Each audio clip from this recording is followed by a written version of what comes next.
We now continue with Smurf.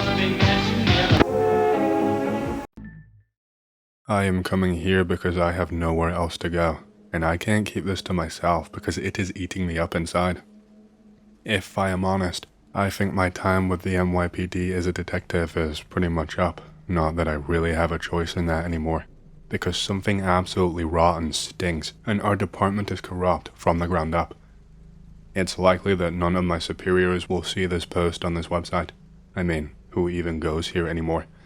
But I just needed to share it somewhere and get some kind of opinions on it so I can decide what to do next.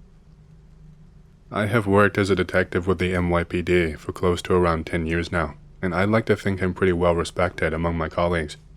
People trust me with things. They come to me for advice. I have a pretty good relationship with my boss, and I'd say I'm known for not flying off the handle. Too many cops these days are assholes who crack under any pressure, abuse their power, and are quick to anger. I mostly worked in Manhattan North. That's where most of my cases came from while working homicide. I worked some Bronx cases when things overflowed, more so in my early days rather than now.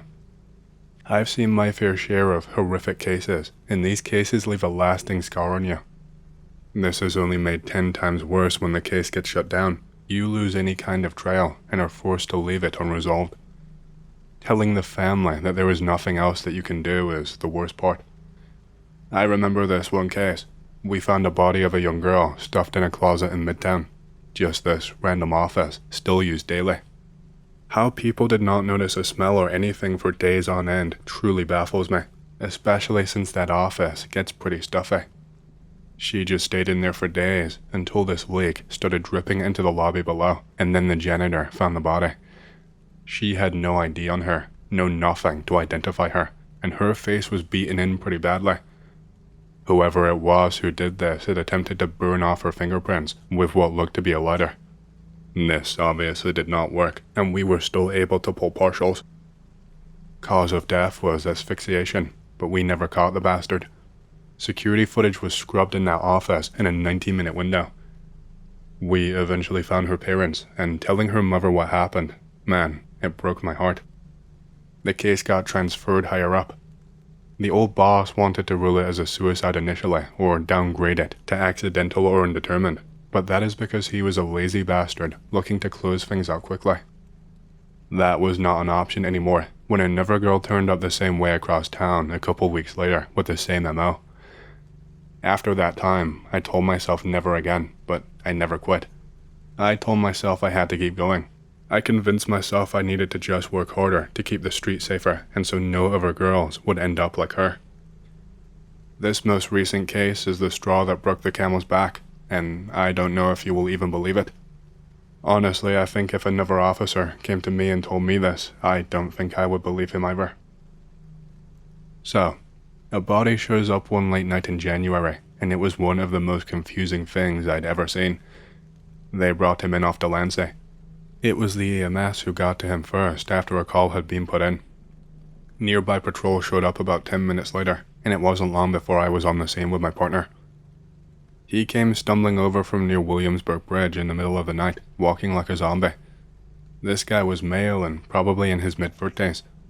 He looked messed up, but he didn't look dressed like a homeless guy or anything. This guy was wearing some kind of old and tattered hospital gown. The nearest hospital is Woodhill, which is the opposite direction from where he was seen coming in from. And this wasn't some standard issue light blue or white shit. It was stained with mud, looked like he had been rolling around in it, had some faint blood stains at the hem, and was a kind of a yellow color in design. Although I couldn't tell if that was because of age, or if it was the actual color of the gown. This was not like any gown in any hospital I'd ever seen. He had no shoes on, and his feet were shredded. The skin on the bottom of them was just coming off in clumps, and they had been bleeding really badly. There is no way any nearby hospital had discharged him, and no way he could get far in the state. No way he just checked himself out. Nearby hospitals were contacted, and they confirmed that this man had not been a patient there. His skin was beyond pale. It was like this sickly grey color. He looked like he had not seen sunlight in years. Someone had spotted him shambling down the road from their bodega, and he eventually collapsed in front of it. Witness says he was rambling about something, slurring his words, but she could not really get a lot out of him. In her statement, she guessed that he maybe said something like, "from under there," again and again, but she reiterated that he was hard to understand. He was apparently slurring his words and sounded like he was massively dehydrated. We ran a toxicology screening on him, and he was not drunk and not under the influence of any kind of drugs like meth and such. We did, however, find traces of sedatives in his urine, but not just the one. We found traces of several different sedatives, like someone had just reached into a bucket and just injected whatever they could find without thinking. Valium, Klonopin, other benzos, you name it. We found it in his system. He was clearly very dehydrated, but that was not the only strange thing that we found. There were some very clear and harsh ligature marks on his wrists, ankles, and neck. They looked sore, and we could tell that some kind of rope had been used to bind him for a significant amount of time. We also found puncture wounds from a needle in multiple sites on the body, stomach, wrists, and neck. More disturbing still is that we found a scar on the side of his abdomen that looked relatively fresh. Must have happened in the last week or so. It was just one linear cut running down below the ribcage. It was very poorly stitched up and looked to be infected. It looked like whoever performed it did it in a rush. This was certainly not done at a hospital. We suspected foul play, and we were later able to confirm that he had indeed had a kidney removed. He deteriorated pretty rapidly after he was found, went into septic shock, and it was not long before he passed away in the nearby hospital. I never got to ask him any questions, so I only had what the witness had said to go off of.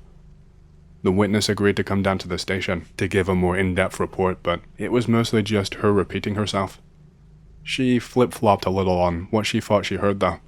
She was now convinced it was more something like, "They're gonna send me back." She said he had a really thick accent, not from around here, and she was scared, and that's why she could not remember at the time. I made a note of both as possibilities.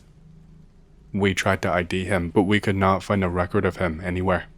There was no missing persons report out for him, and we did not have his prints in the system. We did our best to try and track down someone who knew him, but some of the boys back at the precinct were convinced he was from elsewhere. Absolutely nothing about him screamed local. His ethnicity was one that was hard to place, and the overgrown scruffy facial hair and bruised up face did not help. Combined with the witness talking about the thick accent, it gave it weight. She could not really tell us exactly what accent when we pressed, just stressed that it wasn't from around here and that it was definitely foreign. If not for the marks on his body, this would be a cookie-cutter case. It's not uncommon for homeless people to get hopped up on whatever they can find and end up dead. People will kill you on the street for a pack of smokes or for looking the wrong way. They're cold and you have a nice furry coat. You best stay out of sight somewhere. But what really caught my attention was the condition of this guy's lungs when they brought him in. Just before he passed, he'd aspirated something thick. It was black and oily and it wasn't any kind of dirt. It only got mentioned offhand to me by one of the ER doctors. The ER doctor said it looked like he'd been funneling sewage down his throat. Not literally, of course. We found 2 more bodies over the next week. The first guy they pulled out from near the sewer system. He was missing his left arm, and one of his eyeballs looked to have been removed forcefully.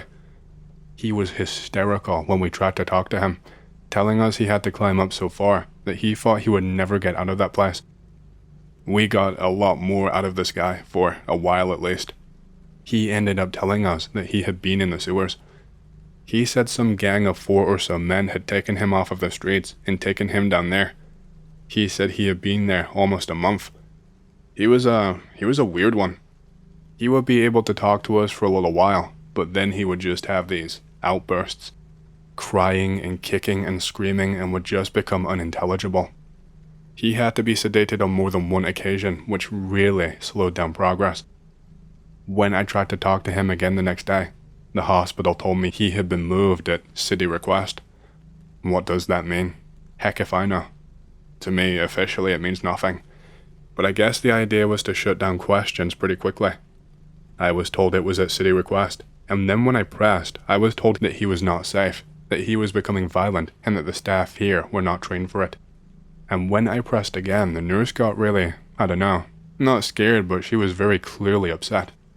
She relented and said it was someone higher up than me and to take it up with them.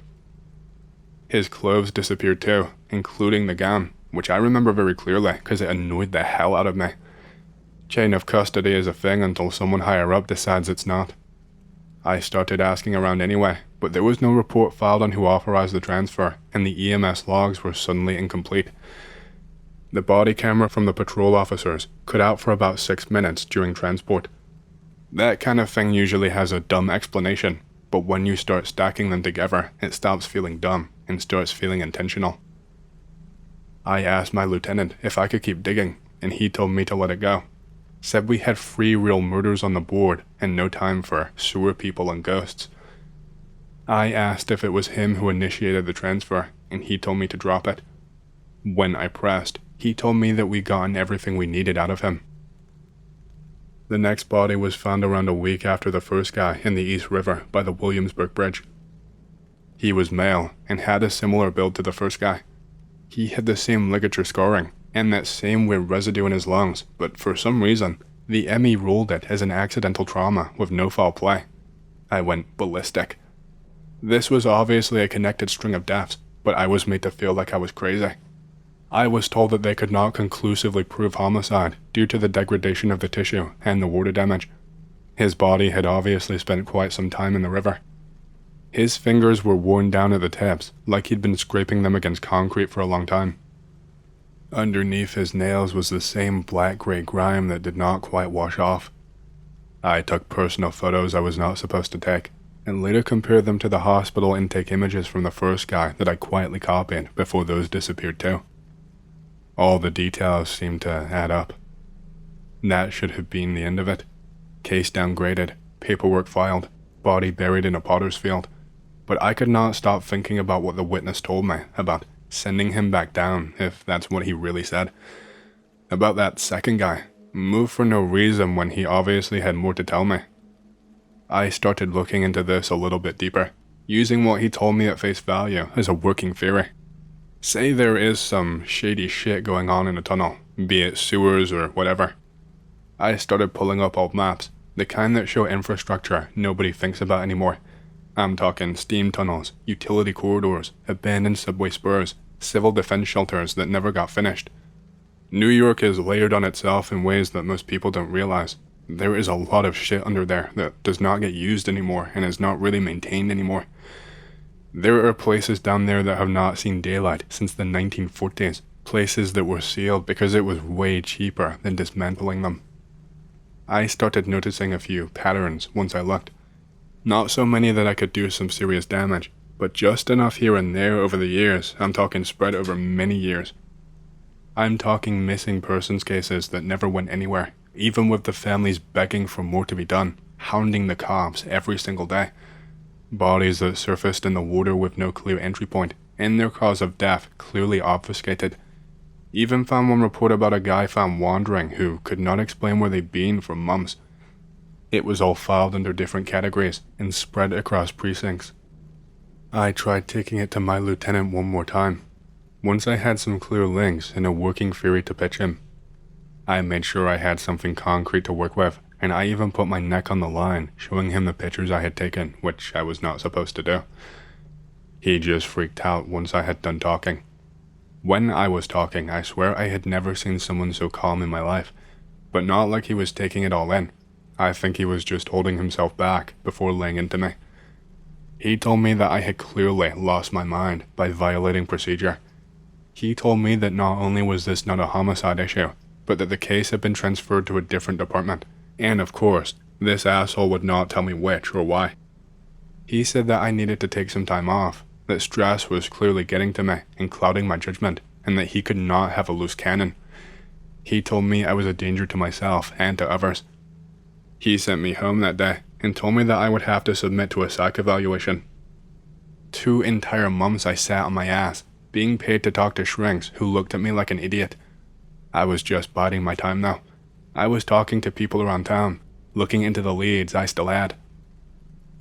The homeless people in the area are pretty talkative if you give them what they want. I was warned repeatedly, but I did find an access point to an old tunnel system that ran underneath the city. I heard a lot of ghost stories about that place, and a lot of weird urban legends that I don't think is best to get into right now. Either way, it gave me something to work with. I used a maintenance hatch behind a condemned building in Harlem that I confirmed still opened because someone was still greasing the hinges. That alone told me everything I needed to know. I went down with a flashlight, a burner phone, and a gun that I hoped I would not need. I did not tell anyone or leave a note because I knew I would be stopped and things would not end well.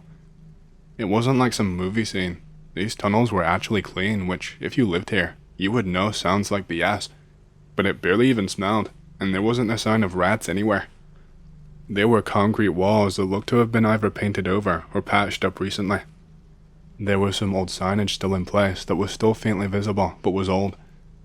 The one part that really caught my attention were the lights that were placed around every 50 feet or so.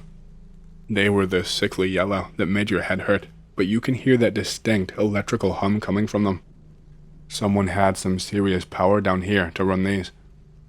I walked for longer than I can even remember. There were a few turns, and I remember getting turned around and lost at one point because everything just looked the damn same. I only knew that I was finally getting somewhere when I came across these doors installed into the concrete walls. These were heavy metal doors, and they had numbers stenciled on them in black.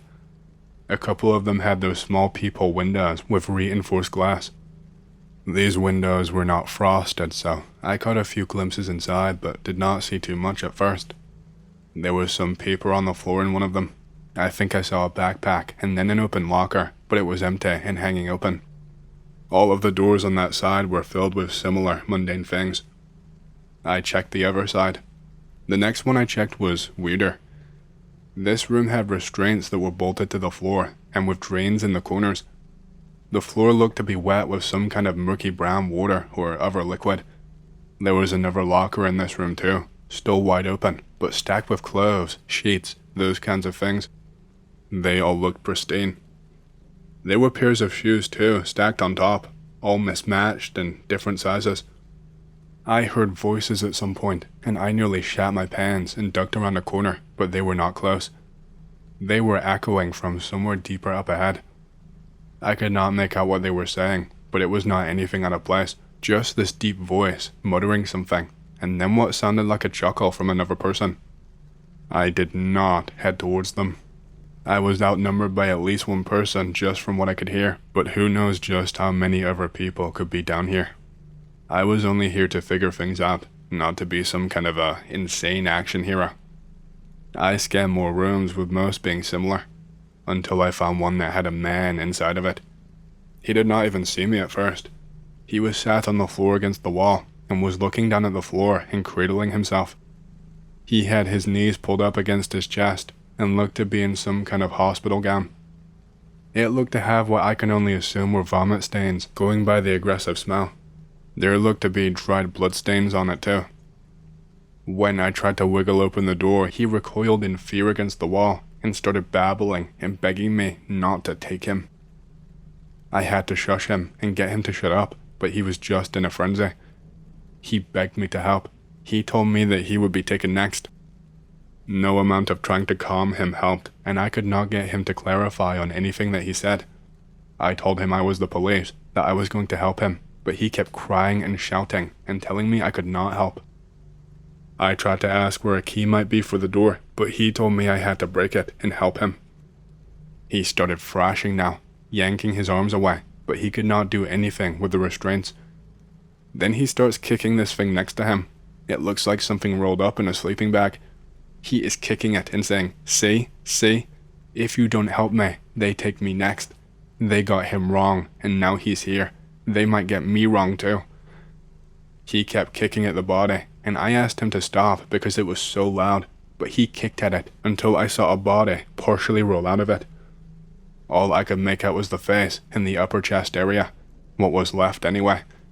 Both eyeballs had been removed. His nose looked like it had been cracked in several places. I think the worst part was the head. His head had been partially shaved where it had been cut open and operated on, only they had not bothered to stitch him back up, so it was just a hole, a massive opening.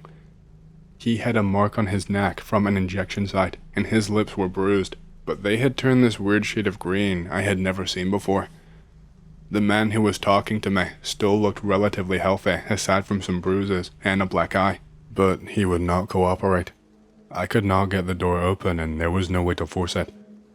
The conversations I had heard echoing for quite a time had halted for the last few minutes, and I was becoming scared.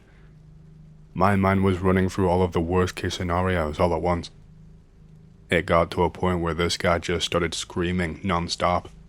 He was not even saying words at this point, he was just squealing and had clearly lost his mind. I had to leave him. I had no choice.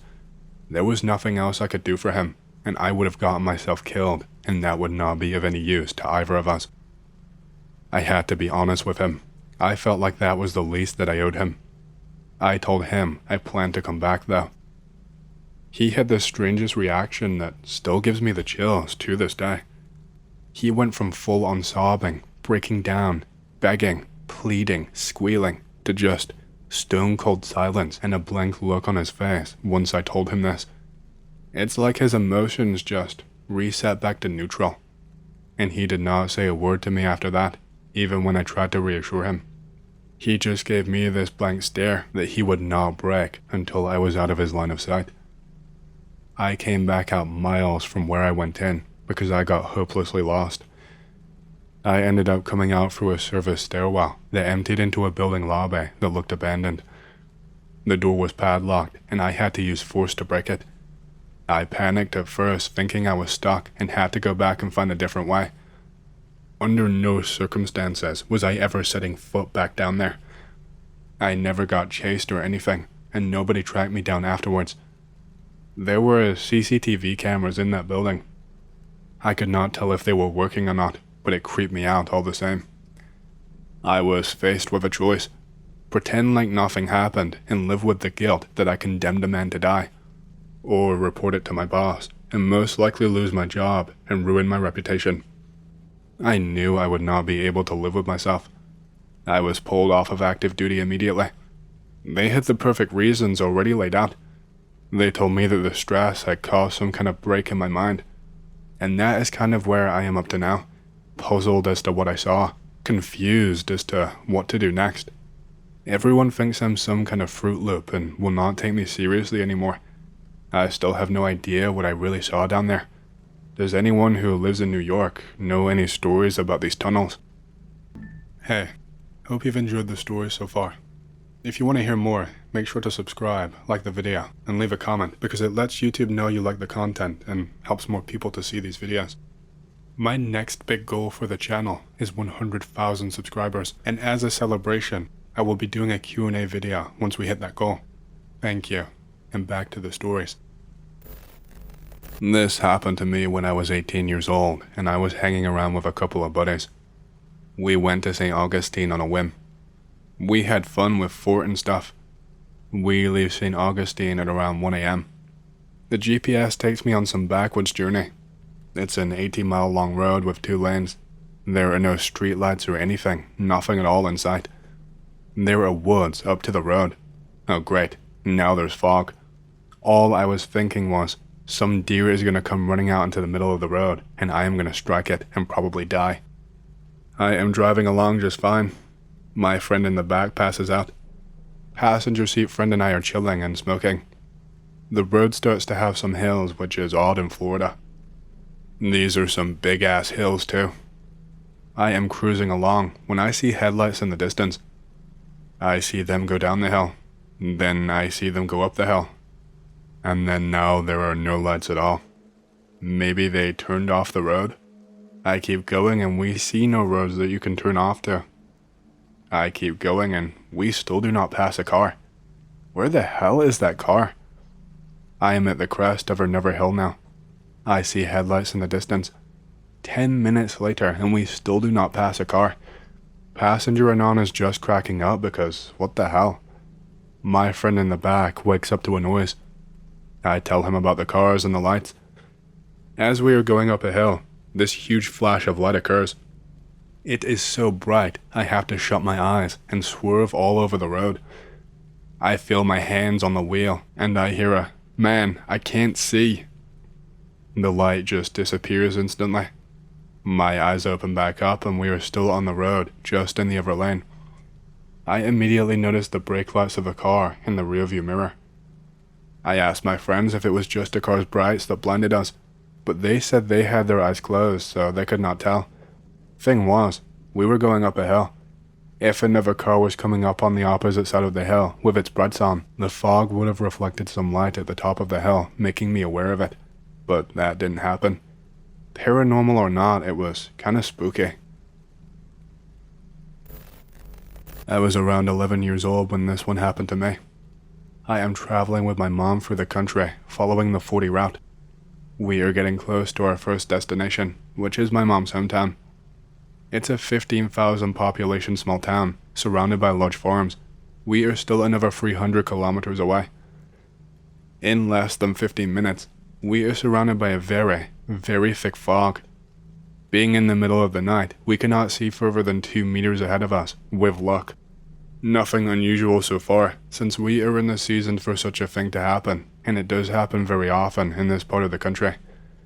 My mom decelerates to 15 kilometers an hour and keeps that speed. She tells me to look around for lights. She wants to stop for a while at a gas station or a truck driver's rest stop. 10 minutes go by and I see a light, but it's kinda weird because it seems to be too far away, but still manages to get through the fog, and it's at the sides of the road. It's a straight road, perfectly straight. That's how it was designed in the first place. I tell her, and she asks me where, and I point. She lowers the speed even more while looking at the light for a whole minute. Then she decides to just keep going and ignore it. I ask her why and she tells me that it's fine. We'll be searching for another place. I keep looking straight at the light and after some 20 minutes, I realize that not only have we not left it behind, not even a little bit, but that also the light is approaching us slowly. I tell my mom and she tells me to ignore it. I tried to ignore it, but it kept drawing my attention. 15 minutes later, and it could not be more than 5 meters away from the road. My mom is still calm and ignoring it. We see a light a bit ahead of us, and this time it's obviously a gas station. Around 20 meters before we get into the gas station, the light suddenly disappears. It does not go away, it just disappears, like turning off the switch. We stop there. I eat something. My mom drinks a coffee, and we wait an hour or so for the fog to lighten up a bit before resuming. We get to her town, and at the second day that we are staying there with some family, I remember about the light, and I ask her about it. She tells me it was the bad light, an old legend of the region. Basically, it's a light that searches for lost or nervous travelers, specifically in the fog, and draws them to it. It tries to get them to kill themselves, or actually makes them lost, and kills them from starvation, and thirst, or makes them fall from bridges, or the borders of cliffs to their deaths. It's the soul of a traveler apparently, who got lost some 150 years ago. He died, and no one has ever found its body. Another story that of course nobody knows how we know about it, says that said traveler first got lost. When extremely hungry, the devil appeared in front of him, and offered him food and water, and also to guide him out of there in exchange for a couple of favors. The traveler accepted, and started following the devil. The devil, instead of keeping his part of the deal, decided to make him fall from a cliff during the night, killing him. Since my mother was raised there, she knew the story very well, but says she was never faced with the bad light until that one time that we were traveling together. A bit of background. I am from Argentina, and the 40 route is a route that goes from the northernmost part of the country to the southernmost part of the country, right before reaching to Tierra del Fuego, where you need to take a ferry to get there. It goes following the Andes mountain range,